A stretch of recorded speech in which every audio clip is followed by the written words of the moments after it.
Direction à présent la Casamance où des dizaines de villages déplacés par le conflit sont rentrés ou préparent leur retour, ce grâce aux opérations de sécurisation menées par l'armée dans la zone jusque-là inaccessible. L'armée a aussi appuyé les populations pour leur réinstallation. Voici quelques détails du rôle de l'armée qui a redonné vie à des localités abandonnées depuis 30 ans. Abdoulaye Sinkaré. Depuis juin 2020, Bissine est devenu le symbole de la paix retrouvée, du retour de la sécurité. Des centaines de déplacés regagnent leur village après un exil forcé de 3 décennies.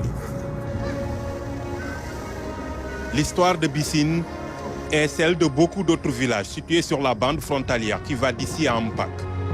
C'est le secteur 53. Là où l'armée a mené des opérations d'envergure pour reprendre les bases jusque-là tenues par les groupes armés. Ils avaient fini de terroriser et de chasser les populations de la zone. Après la reprise des bases, l'armée a installé partout des positions pour sécuriser le retour et l'installation des populations.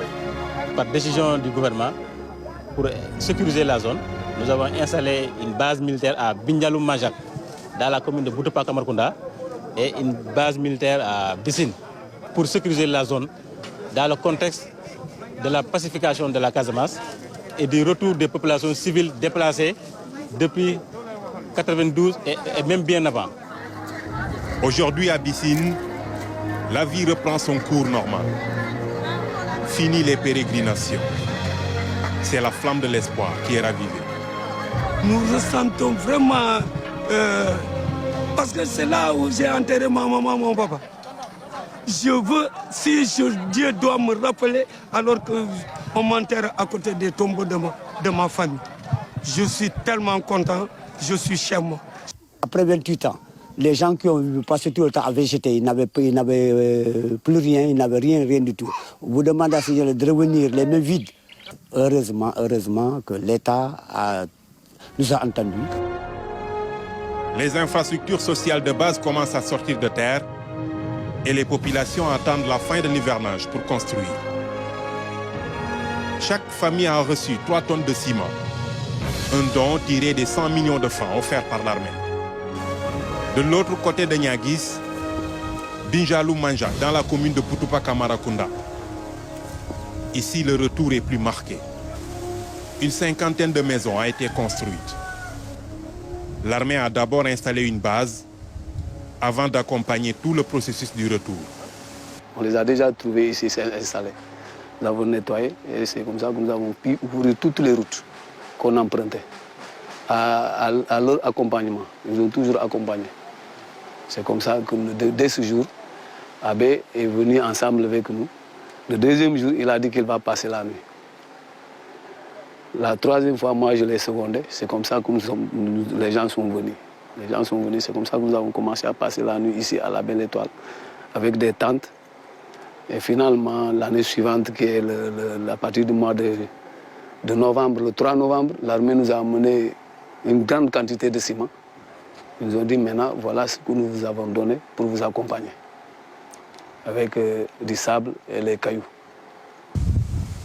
Jean de Dieu Mendy vivait en Guinée-Bissau pendant les années d'exil. Grâce à l'appui reçu, il a pu construire sa maison et il est pressé d'y aménager. Être chez quelqu'un, être chez soi, ce n'est pas la même chose. Chez soi, c'est meilleur. Donc, lorsqu'on a pu entendre l'équipe, c'était une joie pour nous de regagner le village. On était tellement pressés de revenir, ce qui nous a motivés à accélérer les constructions. S'il plaît à Dieu, je veux m'installer définitivement à partir d'octobre. C'est ce que je veux. Je ne veux pas dépasser octobre. Même si les travaux finissent demain ou après-demain, ma famille est là. Une demeure spacieuse avec un jardin à l'arrière où il a commencé à cultiver des patates.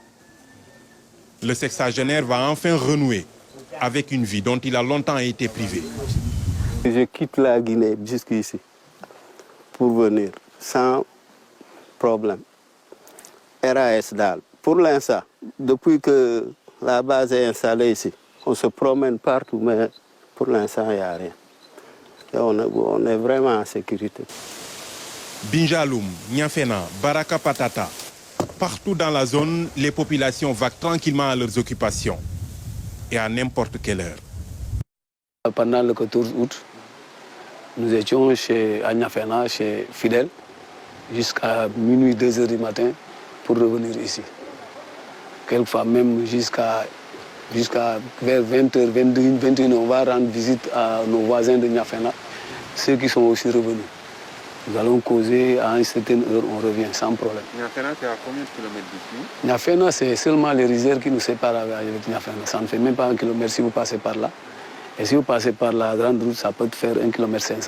Nous pouvons citer les villages de Niabina, Mawa, Kamarakunda, Boutoupa, Samik, Niadjou, Lati, Yabon. Ces villages sont retournés avec Bindial, tout récemment Bindialoum, Manjak. Donc 8 villages qui ne sont pas encore retournés. Ouais, donc 16 actuellement sont sur place. Dieu merci, comme je l'ai dit, la zone est vraiment sécurisée. À l'heure actuelle, la commune est sécurisée.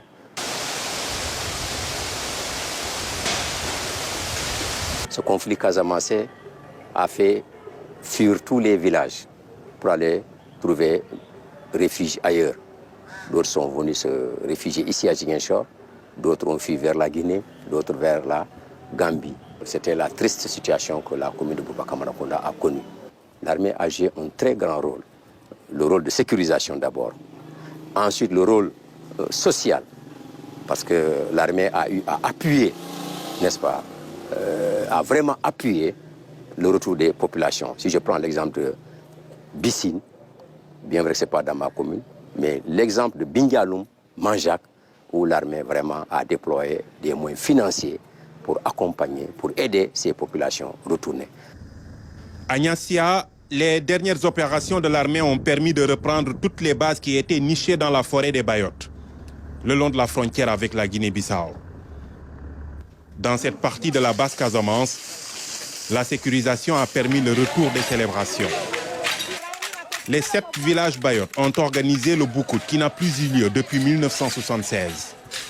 Avec la crise casamançaise, c'est ce qui a retardé notre situation. Il n'y avait pas de sécurité. Mais nous remercions le chef de l'État qui a bien voulu mettre, au moins, ils ont ratissé toute la zone avant que nous nous fixions nos dates. Si on n'était pas en sécurité, on ne pouvait pas faire. Ce ne serait pas possible. Nous remercions l'armée nation. Vraiment, on les remercie. On les remercie. Grâce à eux, on a pu faire ce qu'on a fait aujourd'hui. Au-delà de la sécurisation qui a permis le retour des populations dans leur village, l'armée a provoqué et guidé l'action de l'État pour la mise en place des infrastructures sociales de base. Ces opérations ont été pilotées par le colonel Souleymane Kandé, jusqu'alors commandant de la zone militaire numéro 5. Il devient le nouveau commandant des opérations spéciales.